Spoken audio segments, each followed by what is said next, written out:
Bueno, y hablando de medicación, este es un efecto colateral o casi secundario de una entrevista previa. Tuvimos el gusto de hablar aquí de la mejor manera, en lo posible, de los cuidados paliativos que se brindan a las personas, especialmente a los niños que se asisten en el Pereira Rosell. Cómo eso ha significado una novedad, un advenimiento de una nueva manera de hacer medicina. Y en el marco de esa entrevista nos notificaron que venía el autor de un libro que ese día nos dieron y empezamos a hojear. Dijimos, ¿y qué les parece si lo invitamos y tenemos un mano a mano con él? Así que le agradecemos mucho al doctor que esté esta mañana. ¿Cuándo llegó? Anoche. Anoche. Viene desde Argentina, vive en Bariloche. Bien, para nosotros Bariloche en nuestra fantasía es un lugar de fiesta y sobre todo al lugar donde van los adolescentes. Es para muchos la fiesta de 15 años, no la fiesta en sí, sino el paseo que se hace. Y se hace muchas veces con los pares, inclusive con otras jóvenes que también están en la misma circunstancia y que las agencias de viajes reúnen aunque no se conozcan previamente. Entonces, viene de un lugar donde se va de fiesta, donde se va entre pares y donde se siente que la muerte es algo muy lejano, porque el adolescente siente que tiene casi el don de la inmortalidad. ¿Coincide? Sí, de hecho yo como adolescente también fui a Bariloche, porque yo soy de Buenos Aires originalmente, hace 10 años que estoy en Bariloche. Primero quería decir que yo no me tomaría a mí mismo en ayunas. Porque es un poco tóxico. Sí, es un poco. Acompáñelo con un lácteo. La única modificación que haría a la introducción. Nunca un Nespral en ayunas. Nunca un Nespral. Primero ponga un pisito de alimento. Sí. Nosotros, para tener un Nespral mano a mano, vamos a poner un pisito, y que es la presentación que hemos preparado para esta entrevista. Adelante, señor director. Alejandro Nespral se crió en una familia con fuerte tradición médica, así que a nadie le extrañó cuando dijo que iba a ser doctor. Paradójicamente, su encuentro con la medicina estuvo marcado por la muerte. El primer día de clases fue directo desde el entierro de su abuela. Recién en 2007, mientras hacía la residencia en el Hospital de Niños Ricardo Gutiérrez de la ciudad de Buenos Aires, le llamó la atención la actitud de un médico hacia los niños. Se ocupaba del tratamiento del dolor, pero también de las emociones que atravesaban, y hacía lo posible para que no estuvieran tan tristes. Le dijeron que era un médico especializado en cuidados paliativos y de inmediato Alejandro supo que era eso a lo que quería dedicarse. Puso entonces toda su energía en aprender. Pasó años escuchando, conteniendo y acompañando a pacientes y familias que transitaban por distintos duelos. Se mudó a Bariloche, donde pasó a formar parte del equipo de cuidados paliativos del Hospital Ramón Carrillo, y en abril de 2015 creó la Fundación Ideas Paliativas en Acción, un equipo de profesionales de la salud provenientes de distintas disciplinas que busca generar nuevos lenguajes sinceros para tratar temas que a veces preferimos evitar, como la muerte. De allí nació el proyecto Duelo en las Escuelas, que ante el llamado de instituciones educativas que planteaban el caso puntual de la muerte de alguien significativo para el grupo, enviaba a un equipo de especialistas a tratar el tema con ellos, convencidos de que el aula es un ámbito en el que estos temas se pueden reflexionar, aprender y enseñar. Luego de muchos años acompañando a pacientes y sus familias en procesos de duelo, Alejandro decidió recopilar algunas de esas historias en un libro. ¿Morir duele? Es algo más que un título. Es una pregunta que une dos mundos, el de lo físico, del cuerpo y el dolor, y el del misterio, el querer saber qué pasa cuando morimos. Es además una prueba de la importancia de hablar de la muerte, ya que es la única certeza de la vida.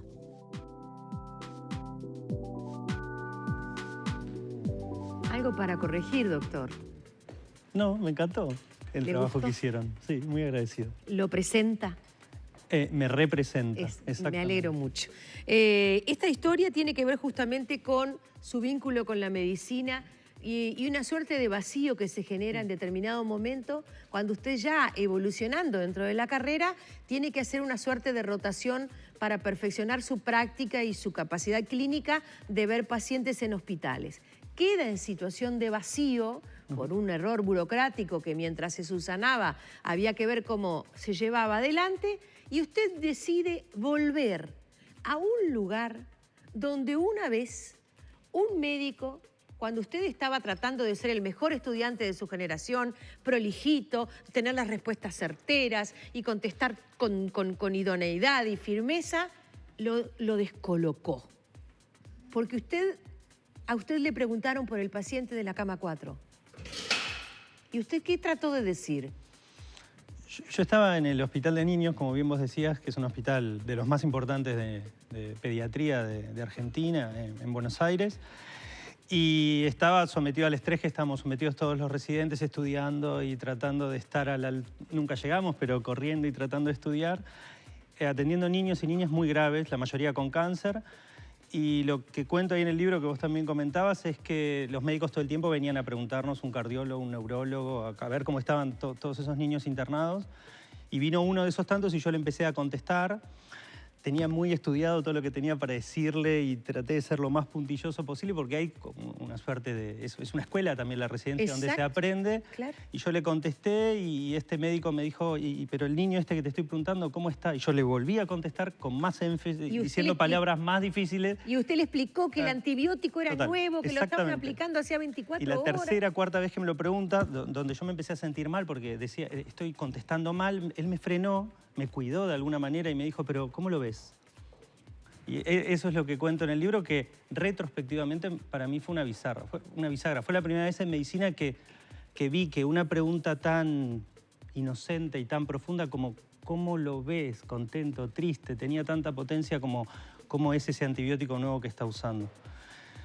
Y quedé pasmado, así como muy sorprendido. Se fue y yo pregunté a ese médico que se está yendo ahí, ¿quién es? El de cuidados paliativos, me dijeron. ¿El de cuidados qué? Y no sabía ni lo que era cuidados paliativos. Y después fue pasando el tiempo, pero ese fue como... De hecho, en el libro trato de traerlo a una imagen que todos conocemos, como el primer flechazo.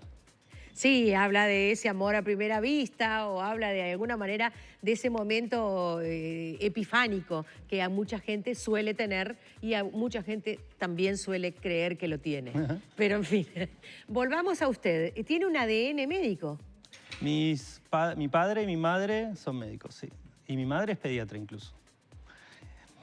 Y tiene un primo con el que salen juntos el día que muere su abuela. Sí, tal cual. Y ustedes van al sepelio y juntos se van del sepelio de su abuela a empezar Facultad de Medicina. A empezar el ingreso. El ingreso. Yo me acordé de esa imagen escribiendo. El libro me hizo acordar un montón de cosas. Claro. ¿No? Es más que nada un ejercicio de la memoria el libro, ¿no? Después otros lo leen en todo caso. Pero sí fuimos a uno de los cementerios de Buenos Aires. Era la abuela de los 15 nietos. Y bueno, y la fuimos a despedir al cementerio y compungidos nos tomamos el colectivo y llegamos a Facultad de Medicina, que aparecía ahí en la imagen. Y era como medio raro. No lo dimensioné en ese momento, pero bueno, nos sentamos en un aula gigante de la Facultad de Medicina a escuchar cosas incomprensibles en ese momento, pero todavía con ese olor a despedida. Sí. Hoy trabaja en cuidados paliativos en Bariloche. ¿Trabaja especialmente con niños o también con adultos? No, con niños y con adultos. Eso, la vida me fue llevando como a ejercer la pediatría de una forma distinta a la que yo imaginaba. Porque Bariloche no tenía movimiento de cuidados paliativos, así que el director de ese momento del hospital, que bueno, se convenció que valía la pena inaugurar el servicio, a mi compañero y a mí, a quien tengo muy cercano, que también es pediatra, Germán, nos dijo, abramos el servicio, pero con el compromiso de que como puedan empiecen a atender adultos, porque estadísticamente hay muchos más adultos que necesitan cuidados paliativos que niños. Entonces, bueno, nos animamos. Los pediatras en general podría decir, somos personas que al adulto preferimos... A veces los pediatras decimos, quiero atender personas sin pelos, y sin la piel muy gastada, ¿no? Y yo era uno de ellos, así que fue difícil al principio atender adultos, pero después me di cuenta que se parece mucho más de lo que se diferencia, porque en el fondo atendemos personas que sufren, personas que tienen necesidades y familias que alrededor, familias y amigos que están preocupados. Los niños y los adultos con enfermedades graves son, desde mi punto de vista, mucho más parecidos de lo que uno cree. Después, por supuesto, hay zonas específicas donde se necesita un pediatra o un clínico, ¿no? Pero la vida me puso a atender niños y adultos casi por igual. Cuando esta historia empieza, usted es un médico más o un joven más, sano, saludable, hijo de médicos, así que me lo imagino bien alimentado, con todas las neuronas reluciendo, con todas las proteínas haciendo fuerza en ese cuerpecito, con la responsabilidad de cargar esa mochila que capaz que no pesaba, pero que era una mochila que estaba dentro de lo previsto. Y en ese mundo, sin embargo, usted encuentra el primer fallecimiento de una paciente. Una niña a la que ni siquiera ve abrir los ojos, porque llega a atenderla ya en su etapa terminal y de la que de alguna manera sopórica esa persona no sale. Es decir, usted nunca le vio los ojos, nunca le vio la mirada, nunca tuvo un encuentro de índole especialmente afectivo o intelectual con ella. Solo vio a su madre y a través de su madre el cuerpo de esa niña, que era un cuerpo agónico. Cuando esa niña muere, usted se escapa del hospital. Camina y se da uno de esos gustitos que le gusta darse, que es tomarse un café. Y manotea un libro de notas y escribe una suerte de poema. Esa suerte de poema que usted escribe es la suerte de poema que escribiríamos todos al principio. El tema es que usted ha hecho un camino diferente. Usted dice en ese poema, los niños nacen sin tumor. Y nos pone enfrentados a una situación de índole existencial muy angustiante y que es lo inexplicable que es para nosotros. No la finitud de nuestra vida, sino los niños enfermos. Y ahí usted se revela. Y ahí usted está tragando, además del café, una especie de alimaña con la que no se quiere llevar bien. Y sin embargo, elige ese camino. Sí. Yo diría que revelarme me deja en una buena posición. Lo primero que hice fue enojarme. Bien.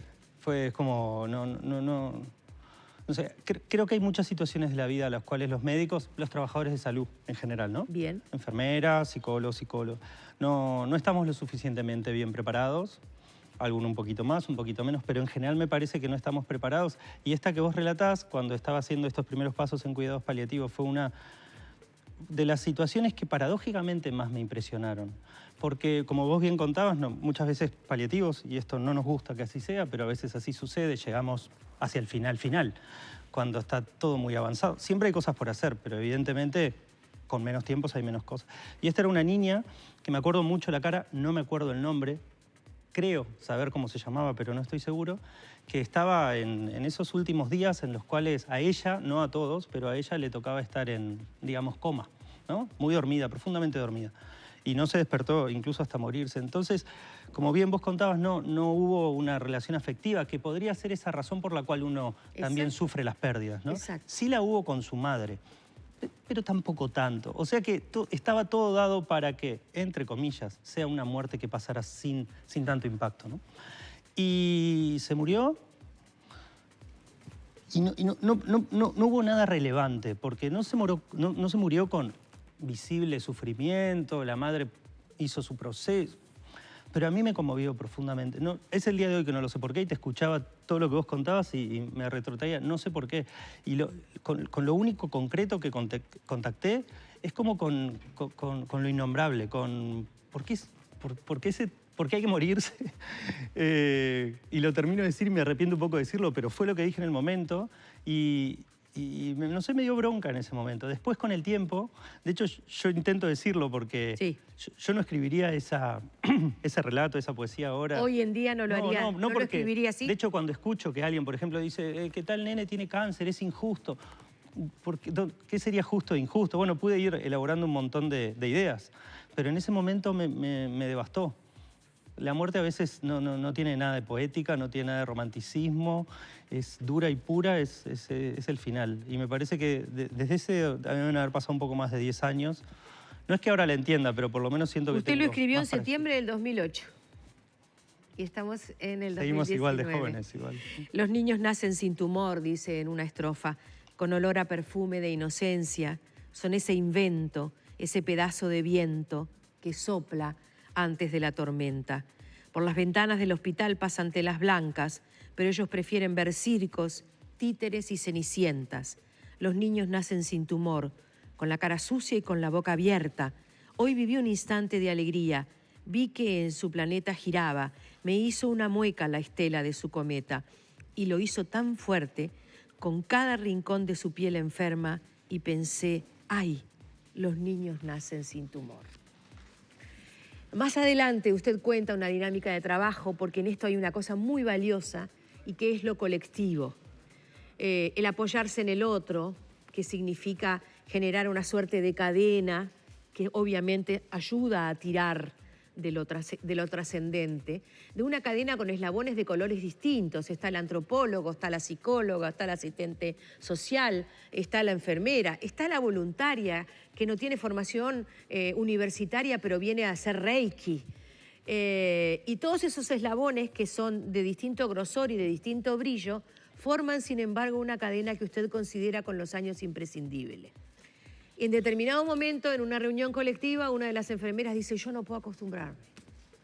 Tengo años de trabajo, pero no puedo acostumbrarme a que los pacientes se mueran. Y en eso yo siento que debe haber muchas personas que están viéndolo, que dicen, esa soy yo. Ese trabajador de la salud soy yo. Y usted viene a ayudar a esa gente, pero también viene a ayudar a los maestros que un día tienen que compartir con los alumnos que quieren, porque esa camada es la de este año y ya sabemos que hay una relación afectiva, y elegir entre todos esos alumnos cómo decirles por qué hay un banco vacío. Y muchas veces, cuando ese banco está vacío o por una enfermedad o por una violencia que desbasta a ese alumno que ya no está, a la familia, a la comunidad, al centro educativo, y de allí empezar a sacar palitos para construir un fueguito. Bienvenido, doctor. Viene a ayudarnos. La historia es breve. Hace un par de años empezamos a dar unos talleres de duelo en las escuelas, allá.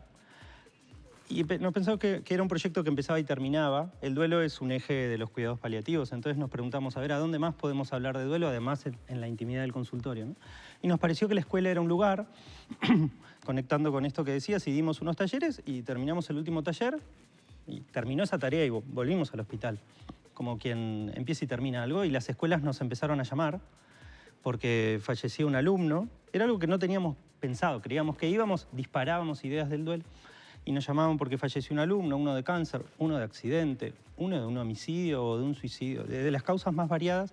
Y así fue que empezó naciendo algo que el informe decía al principio, que es este proyecto de duelo en escuelas, que realmente es un proyecto que amamos mucho y que nos enseña mucho, que tiene que ver con llevar el tema del duelo y la muerte y las enfermedades graves al aula. Llevarlo a veces en forma de acompañamiento cuando hay un pupitre vacío o cuando habrá un pupitre vacío. Asistir en esos momentos, que no es solo una contención emocional, eso es importante decirlo, es también un lugar donde con los docentes, cuando hacemos mesas más chicas, planificamos respuestas, porque una de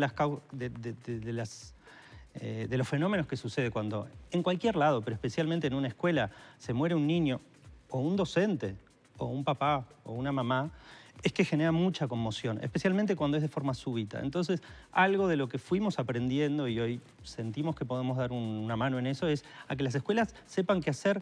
Si falleció el viernes, ¿qué van a hacer el lunes? Claro. ¿Cómo los reciben? ¿Hacen una ronda? ¿Los llevan al aula? ¿Por qué es mejor una cosa que otra? Porque todos los docentes contestan desde la emoción y la intuición. Pero el resto de las actividades de la escuela no son desde la emoción y la intuición. Claro. Tienen marco teórico, entonces podemos pensar marcos teóricos. Y eso es una de las cosas que hacemos. Y lo otro que hacemos es capacitación fuerte para entrenar a los docentes a que le pierdan el miedo al tema, a que lo puedan incorporar, no solo cuando alguien se muere, sino como un eje curricular, pues estamos convencidos de que es un eje curricular.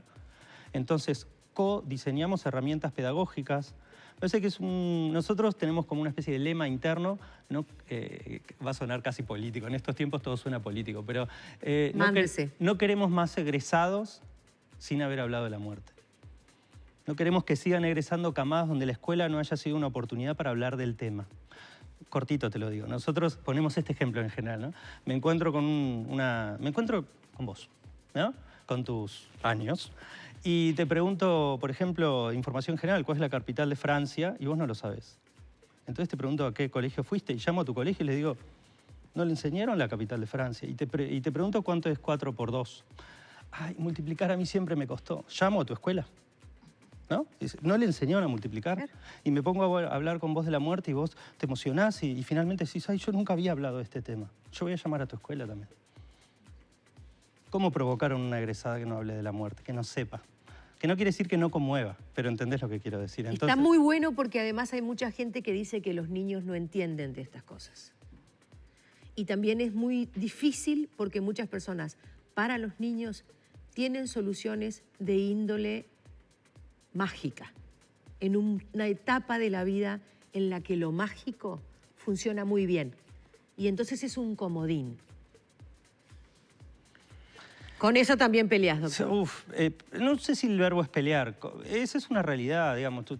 Somos todos parte de una misma sociedad donde de la muerte se habla poco, donde del sexo se habla en estas últimas décadas más y el tabú de la muerte. Me parece que el cambio lo tenemos que provocar entre todos. No sirve que 2 o 3 anden gritando muerte, muerte en la escuela. Claro, por supuesto. Pero sí estoy muy de acuerdo en y lo vuelvo a traer a la escuela, podríamos hablarlo en la familia o en cualquier otro ámbito, pero desconocer cómo se vinculan los niños con la individualidad de cada uno y desconocer qué piensan los chicos de la muerte, qué van comprendiendo qué es la muerte según la edad.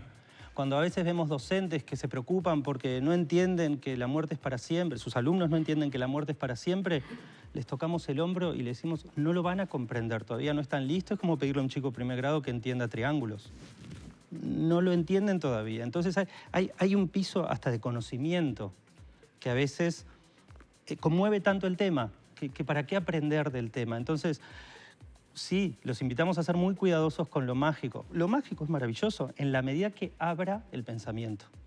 Porque si lo mágico es a dónde se fue la abuela, la estrellita, y cada vez que es de noche el chico se pone a llorar porque no saben cuál de todas las estrellas está, ahí lo mágico no sirve. Entonces, me encanta lo mágico, nos encanta lo mágico, pero en la medida que a vos te permita abrir. A veces lo mágico es una respuesta cerrada y preformateada, con la cual ni siquiera hay una contrapregunta. Se fue la estrella. El doctor llegó y esta tarde estará presentando este libro, estaremos acompañándolo con mucho gusto, se llama Morir duele, en el Salón de Actos de Torre Ejecutiva. Será a las 7 de la tarde, la entrada es absolutamente abierta y ojalá ustedes quieran pertenecer en esta tardecita a este encuentro. Si no, sepan que hay que googlearlo y hay una charla TEDx allí en Bariloche, justamente, que fue donde maravilló a muchas cosas. Quiero felicitarlo por la editora, porque las cosas que dice acá las voy a usar esta noche para la presentación. Yo quería agradecerte, pasar un pequeño chivo, porque el libro se vende... ¿Dicen chivo ustedes? Sí, decimos, sí, dale. Se vende en Uruguay. Hay una librería que se llama Librería Para el Cambio, la buscan en Facebook y tenemos la gentileza de libreros montevideanos que sensibilizaron y nos ayudan a que trascienda las fronteras. Así que Librería Para el Cambio también es una oportunidad para buscarlo, y a quienes vengan hoy a la tarde será un gusto poder compartir y también agradecerte mucho el espacio. En Uruguay calculo que debe ser como Argentina. Es difícil que estos temas lleguen y a pantallas donde tanta gente mire, así que hay compromiso de ustedes y de ustedes también, así que muchas gracias. Muchas gracias. La producción así lo entendió y por eso nos dio además este tiempo. Gracias al doctor Nespral por haber venido y por haber encontrado ese vacío legal en su formación que potenció esta historia. Nos vemos esta tardecita y a los que quieran participar, educadores, personas que trabajan en la salud o personas que están preparando o viviendo un duelo, somos todos bienvenidos.